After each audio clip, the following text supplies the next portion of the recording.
Hello, and welcome to our store. So we sell many different cleaning products here.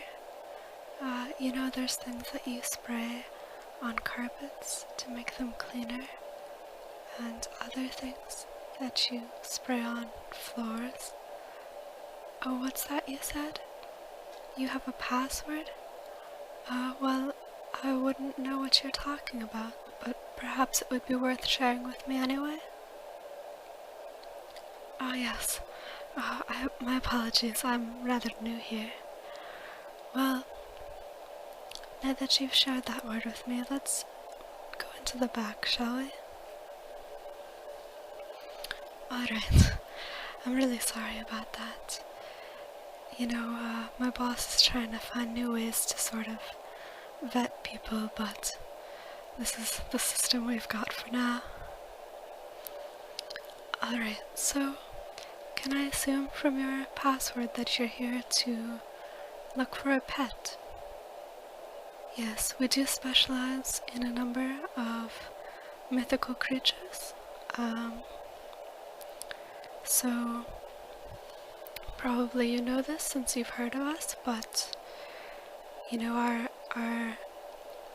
idea is that we do not capture animals from the wild. We do not harm any animals. What we specialize in is taking magical or rare creatures that have been mistreated and finding a better home for them. And that's something you're interested in. Excellent.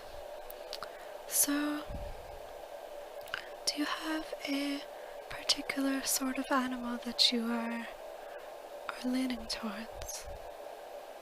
No? That's fine.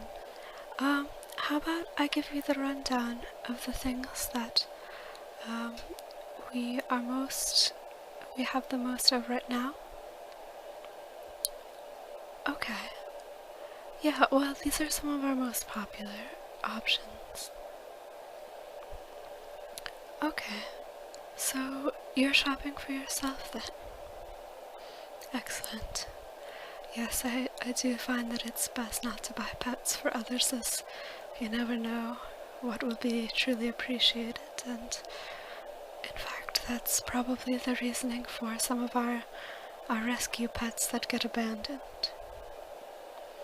Alright, so let's start small then. Okay, so I'm going to start with some of our easier pets to take care of. The first one, and I will show you pictures as we go.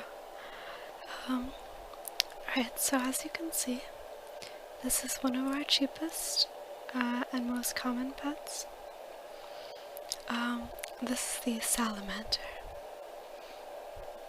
And I know what you're thinking, which is that a salamander is not a very unusual pet.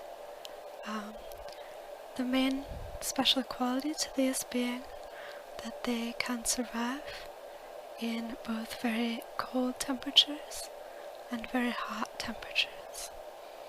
So, in other regards, this is mostly like having a pet lizard, or a pet salamander rather, of the normal variety. They do eat mostly insects and plant life, so you can purchase those at whatever place you normally would, your local pet store. And it's sort of a neat trick to show your friends. If you throw them in the fire, they will be perfectly fine. In fact, they do tend to prefer heat. I know I said they could survive in the cold, and that is true. But really they love to bask in the sun, like any other similar creature, but they also just can't get enough of the heat, so, if you were to put a skillet on your stove and just let it hang out in there, they would be perfectly happy with that. So, this is sort of a a low upkeep option. They do live about 10 years, so longer than some traditional salamanders. Alright, well, I'll run through the list and then we can go back to anything that interests you. Okay, so let's talk about your sort of space requirements. One of our most popular pets is a lynx. This is the largest animal that we do offer. Let me rephrase that as the largest in-house animal.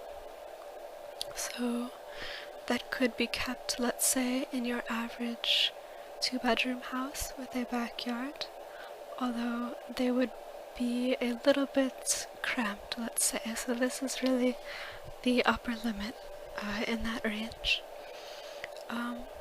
So we only do have 2 of these. They're quite rare. These were ones that were mistreated. They are a brother and a sister pair. So we do hope that they will go together. So obviously, we put them in that category of a normal-sized house, but, that is not very highly recommended. Really, we'd love for these to go to someone with a very large natural space, which they could roam. Yeah. So, the lynx that we have, they are genetically modified. You can see these tufts of hair on their head are especially long. That's what makes them most unusual. They do tend to be a little bit stronger than the wild variety, though about the same size.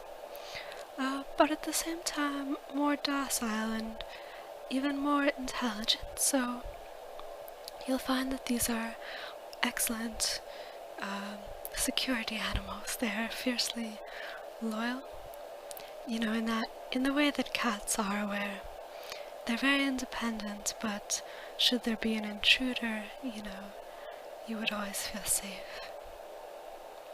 You don't quite have the space for that. Okay, so what I did sort of skip over was our riding animals. There's Pegasus, there's unicorns, but I'm going to assume you don't have access to the sort of spaces that would require either. Is that correct? Alright, that's perfectly fine. So, let's start with the next step down in terms of companion animals, now that we've skipped toward the larger ones. The next step down would be a direwolf. And these, again, are quite large, but really not much larger than some dogs, that people already own. So the direwolf is, as you can guess from the name, about the size of a wolf or a very large dog. The nice thing about these animals is, as you know, as you might guess, part of our policy is secrecy in terms of the more rare animals. So, we'll talk about dragons in a bit, and if you were to purchase one of those, you will have to sign a form not allowing you to show it to anyone who's not in your family. So, with the salamander, as long as you don't mention us by name or where you got it, it's more of a party trick. And you're perfectly, it's fine if you share those. But with the dragons, just because they're so highly sought after, we do require you to sign a form. So, which leads me back to the direwolf. They are quite famous right now because of certain media, but the nice thing about this animal is that you can pass them off as a mutt, as a possibly wolf hybrid. So you can take them outside without having to worry about your privacy. That being said, they are extremely energetic, probably more than most dogs, and they do have a voracious appetite. So, in most ways, similar to dogs. However, you cannot feed them on dog food. That is a pretty big point I need to stress. They do need real meat in their diet, you know, real natural foods. So, again, we do prefer to give these to people who can let them run free, even have hunting grounds for them. We do also sell them as mostly indoor pets, but you will have to procure meat somehow. So, from a butcher, you know, they do give away day-old cuts of meat, and that's what we do recommend to our customers. So, they are a bit more expensive to keep. The main difference from, you know, regular wolves being their intelligence. So these are incredibly intelligent animals, and again, incredibly loyal, provided that you treat them right. So it may take them some time to get used to you, especially given their previous owners. The creatures that were most heavily abused, they do go to a rehabilitation center, and anything that we would sell to you has been, you know, it goes through a process. We're not going to be giving you violent or completely untrusting animals. But that being said, it will be your duty to treat them well, to win their respect and their love. And I can promise you that if you have one of these animals sleeping at the foot of your bed, you will always feel safe. Okay. So, let's move on to some smaller creatures again. I know I've kind of been jumping around. Do you have any children in your home by chance? That is another thing. Although direwolves can be fond of children, just because ours are rescues, we don't really like to take that risk. You don't have any children. Okay. Well, this next animal is popular with both children and adults alike. This is another one of our lower priority animals as well, so although they're extremely uncommon and will provoke interest, you know, they're not so rare that you'd be in danger for revealing our name, or at least I can't reveal our name, but you wouldn't be in danger of anyone trying to steal them. Okay, so this creature is actually called the jackalope, and of all our creatures, it is actually the only one native to North America. So have you heard of them? Alright, well, just to recap, a jackalope is essentially a jackrabbit with antlers. So they behave pretty much like any normal rabbit. They're extremely soft, they're extremely cuddly, but they do have these antlers growing out of their heads. So, you know, they're somewhat of a novelty pet, but you will go, as with any of these, through an interview process if you should be interested. Part of what we're trying to avoid being getting something solely for the sake of novelty and then losing interest. These do live longer than normal rabbits, and they do eat a diet that is very similar to a normal rabbit, although they're slightly larger and do tend to eat slightly more. It's mostly plant matter, and again, it's anything that you could already buy in your local pet store. So, The one thing about jackalopes is you must be very careful should you know anyone else, perhaps that owns one or that recommended us to you, that two males not come in contact with each other.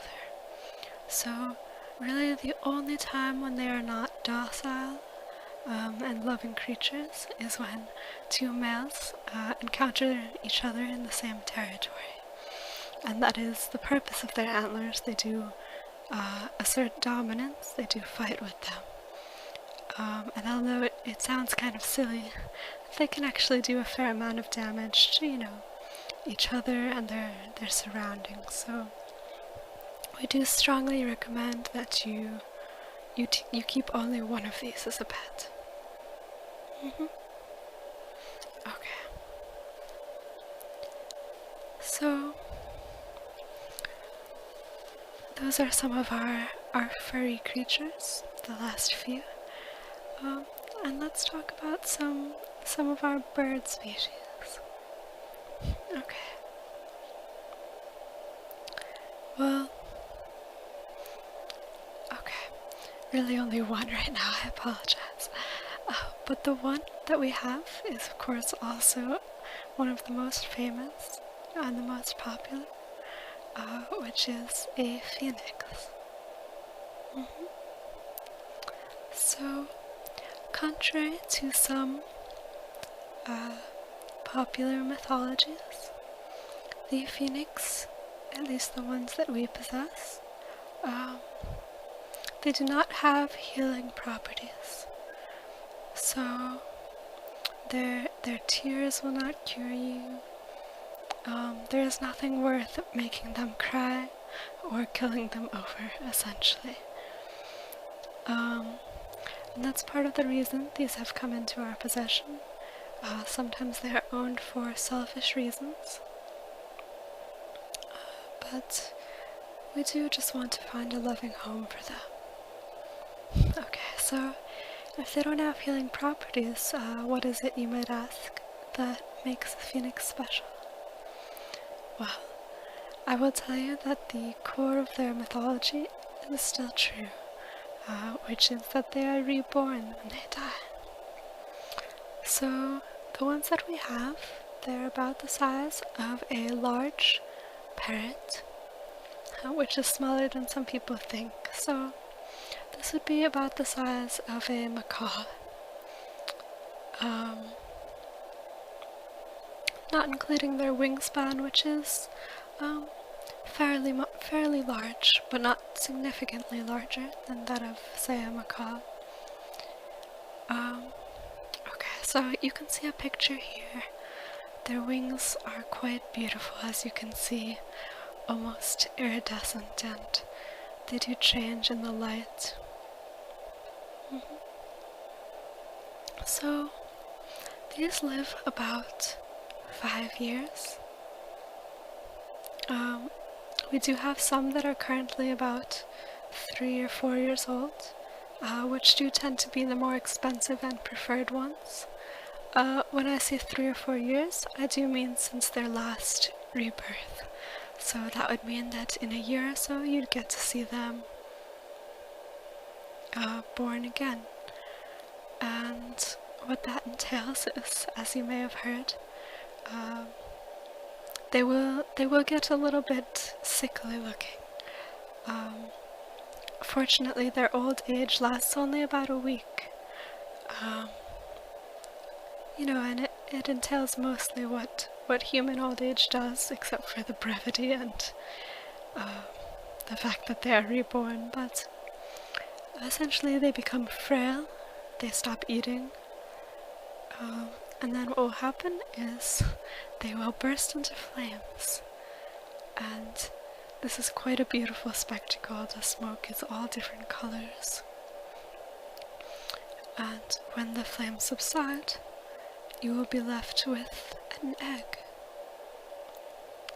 which stays in that form for another week or so, and then hatches into a chick, which then grows into a full-sized phoenix once again.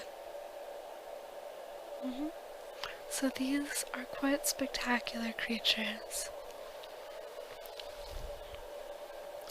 They are very intelligent. They do not speak. They do not possess the apparatus that, for speaking like a parrot does, but they do understand a fair amount of spoken language.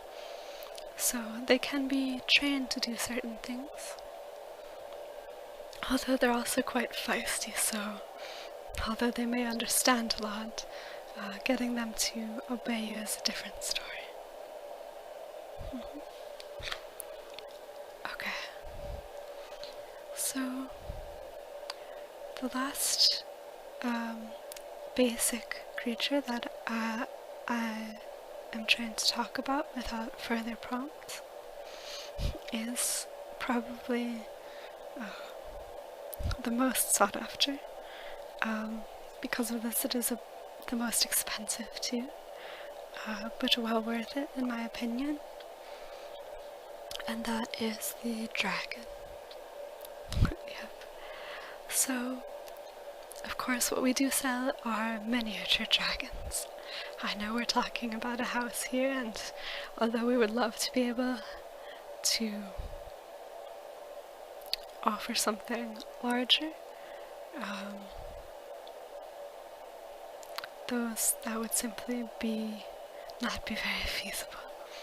Alright, so miniature dragons are not baby dragons.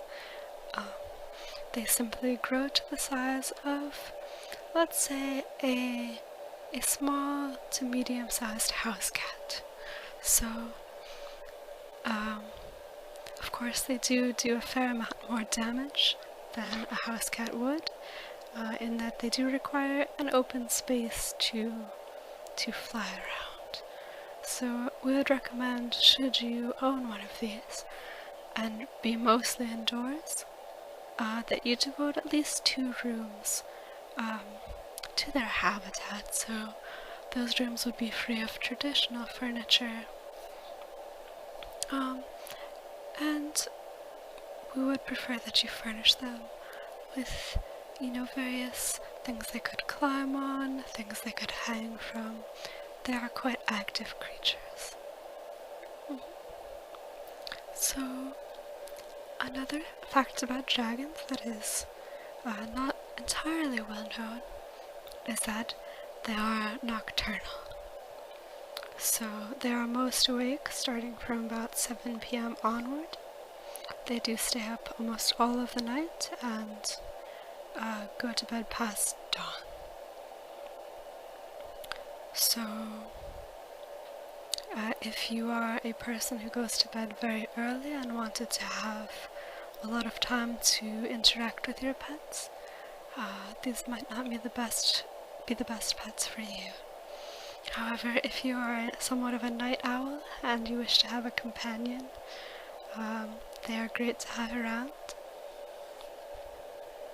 Like the phoenix, they are incredibly intelligent, but also somewhat feisty, or even like a cat. So, you will have to earn their loyalty. They can do many things, but will in the end do whatever they want to do. They love puzzles, they love games. And so what a dragon eats is essentially what a large snake would eat. Because of their high metabolism, they do eat a lot relative to their somewhat small size. But anything that they would eat, you can find for some expense at a regular store. So the sort of mice and rats that you would feed to a pet snake. Although we do prefer to sell them to customers who have some sort of outdoor space in which they could hunt at night, at least some of the time. So these are beautiful animals. They do shed their scales occasionally, not all at once, but the scales do make just a fascinating keepsake. We've had some people come to us and show us the jewelry they've made that just from scales that are shed by their pet dragons. So, do any of these creatures especially interest you? Okay, excellent. Well, let me go call in my associate here, who can take you through some of the interview process and the paperwork, and also show you pictures of the individual animals, and tell you a little bit about them so you can get to know their personalities. Does that sound good? Okay, excellent. Well, my associate will be taking over from here, but I just wanted to thank you again for stopping by. Okay, have a lovely evening. Thank you. Goodbye.